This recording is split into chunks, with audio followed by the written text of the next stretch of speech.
more and more agreements have been reached by the NFL and the NFL Players Association. I believe that by the end of this week, early next week, they'll have everything buttoned up on all points. So that's encouraging. They are getting it done because the time for getting it done has arrived, whether it is the safety protocols or the lingering issues with economics. But one item of old business from yesterday that I wrote about at ProFootballTalk.com, got some information about the league's position on this, and this is something that I think is an important intersection between football and society. The aggressive testing, the thousands of tests that will be performed on completely asymptomatic players, coaches, etc., as a preventive mechanism, right? What kind of strain will that create on the resources in the various communities that are currently completely under siege when it comes to the virus? And you have thousands of local residents who need tests, who think they may have it, who want to get it turned around so they can make decisions about what they need to do, what treatment do they need, how sequestered should they be from the rest of society for the next week or 2 weeks. And the league's belief, Chris, and I understand this conceptually, the league's belief is that because it has arranged with BioReference Laboratories, a national testing firm, and BioReference Laboratories has actually created capacity to serve the NFL. This isn't capacity that would have been available for anybody else. Because of the profit motive that private business engages in all the time, and BioReference Laboratories is owned by a company that's publicly traded, there's a profit motive there. It isn't some governmental entity that's there to serve people. It's there to serve private business interests. It's part of the capitalist society that we live in. Because the NFL's paying them, they're setting up the capacity. And because it's all done nationally, it's not like you've got the Miami Dolphins going to some local hospital and boxing out people who need COVID-19 tests in South Florida. Right. This is a separate national system that was specifically created for the NFL, that the NFL is paying for, that BioReference Laboratories is making it available because the NFL is paying for it. So it's self-contained, and it's not putting any drain on the system. Right. That's That's the they're saying. Do you believe that? Do you think that's real? Well, here's where it potentially falls apart. Right. And I think that the league would acknowledge this. As long as nationally we're not in a crisis as it relates to getting tests conducted and turned around, Chris, then we're okay, right? We've got hotspots where people are waiting 5 to 7 days or longer to get results because they're in an area where there's so many people who need tests, and we need test. I mean, I was watching Morning Joe before we got started today, and one of the points they made is by the time we get to cold and flu season, the national system will be overrun.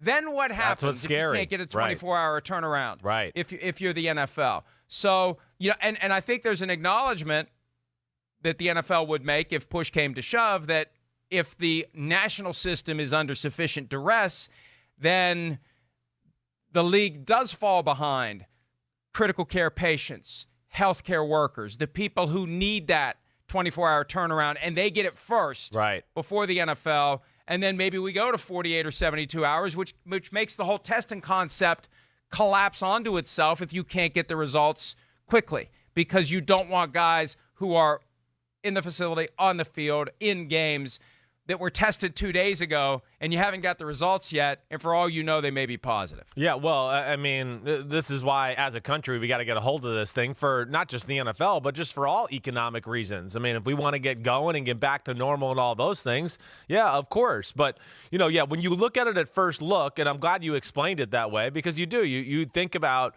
okay, yeah, it's a private company. They got money to spend. They got it coming their way. But, all right, is it really the better thing for society? And, yeah, we know that right now it's certainly surging around the country, but it's only a few states that really are having huge issues or starting to get overwhelmed in their hospital systems and things like that, to where okay, I'll buy it right now that it's a national thing and it's not cutting into the issues that we're seeing in those states. I hope that's the truth. I do. But I think that's the worry, Mike, is kind of what you said there at the end. I just worry. Well, I guess the bottom line is if we get to that point as a country again, we're in trouble anyways. And of course, then I would expect football not to be able to work or make it capable of happening, let alone a lot of other businesses and things too. And I think, again, isn't entirely accurate because we haven't been to that point yet. Yeah, I know. That's the thing. What I mean, right. We had a couple of specific locations that were in an emergency situation, whether it was Washington State, New York City, early on. And those got under control, but now you've got these other areas, primarily Sun Belt, where the virus is out of control. And if we don't get it under control before it ends up spreading and getting out of control in other areas, that's when you get the drain on the national testing resources. And that's when BioReference Laboratories may throw its hands in the air and say, we just can't keep up with this. We don't have the supplies. We don't have the capacity. We don't have the ability to give people 24-hour turnaround unless they are critical care patients or healthcare workers. And the NFL, with its predominantly healthy workforce, no longer gets dibs. We no longer can do this. We must provide these services to others who are in greater need. That's where it potentially falls apart. Now, there's a silver lining in the dark cloud that could be looming for the NFL when we get to cold and flu season, and that is the race to get to the point where they develop highly accurate point-of-care testing, Chris. Yes. Point-of-care testing means you don't send it off to a lab. You've got a device where you swab your mouth, you prick your finger, you get a result. And right now, they have it.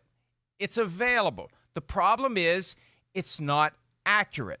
It's used in hospital settings. You can get a result in 15 minutes to an hour, but the technology hasn't advanced to the point where the off-site testing has. The BioReference Laboratory accuracy rate right now, I'm told, is 98 to 99%, which is damn good. You'd like 100? Yeah. You settle for 99 or 98. Right. When we talk about the point-of-care testing, I'm told it's 80 to 85%. That's not good enough.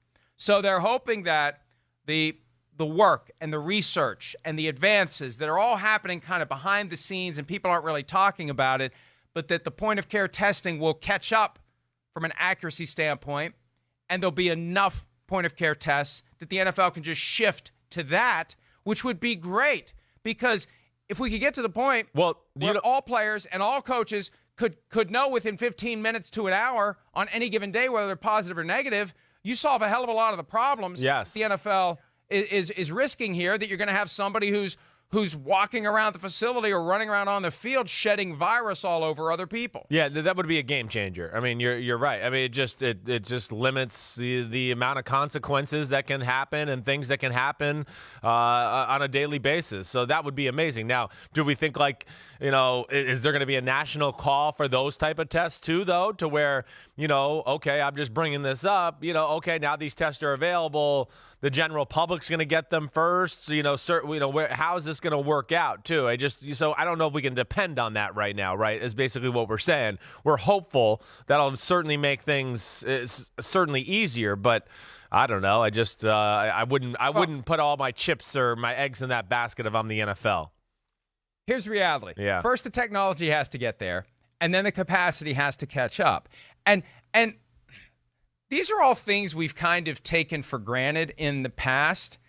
Like in an emergency situation, you assume that someone out there, presumably people who have our tax dollars, will press the big red button that gets it done. That, we need 50 million of these tests. Boom, we're going to get 50 million of these tests. We're going to pay whatever we have to do. We're going to fire up whatever engines we have to fire up and whatever factories we have to fire up. And if we don't have the factories, we're going to build the factories and we're going to get it done. The kind of urgency, and this is before either of our time, but during a world war, what happened? Right. They pressed the big red button and everybody did everything they had to do to get what we needed to prevail. And I think that's been the one lingering frustration, and you mention it from time to time, and I'm trying to kind of articulate what you're feeling and a lot of other people are feeling. Yeah. Where's the big red button that we press to get exactly what we need to beat this thing? Like, why are we in this weird kind of dream state where it's like, when are we going to wake up? right? I feel like that's where we are. We know we're dreaming. We know it's a nightmare, and we're trying to wake the hell up, and we can't. Well, unfortunately, as Americans, we're stubborn. I mean, we are. And, and for whatever reason that is, we're the kind of group of people that, has got to get punched in the face once or twice to realize that something's real.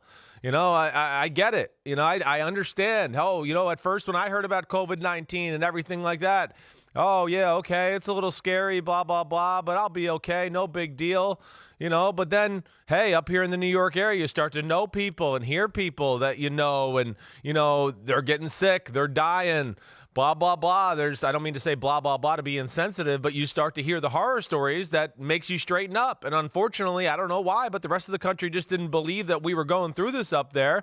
And now they're kind of taking their lumps. So hopefully it does get figured out. I don't know about the big red button thing. I've lost hope with that because I think we should have hit the big red button a long time ago. And it just doesn't seem like we're working as a unified country right now, which, of course, makes it very hard to be unified in everything and get businesses going and get everything back on the right track. So I don't know where it goes, and that's just the frustrating thing, especially with football. But unfortunately, our country does have something to do with this as well. And just to put a button on that notion, I think the problem is, and this is why I say there will be a special place in hell for these people, folks in government, folks in media who have spent the last 5 months doing everything they can to downplay. That has influence on the average person because they would prefer it to be downplayed. They don't want to have dramatic adjustments to their life. They don't want to take things seriously that would affect in a very significant way what they do, how they behave, what they wear on their faces, how close they stand to friends, neighbors, and relatives. They want to hear people in supposed positions of influence tell them, it's no big deal. Right. It's no big deal. And then 5 months later, we're at a point where it's probably time for us all to wake up from this nightmare and say it is a big deal. Let's hit the red button. Let's do what we need to do for the good of everyone and also so we can have football. I mean, obviously, and look, that it's more important that we beat this thing as a nation, but at the same time, we also want football. And football, I think, is part of the overall emotional and mental healing that we need as a people. And hopefully it all kind of comes together, and hopefully we hit the big red button and we move on. Hi, I'm Mike Tirico, and thanks for watching. Make sure to hit subscribe for the latest news and highlights from NBC Sports.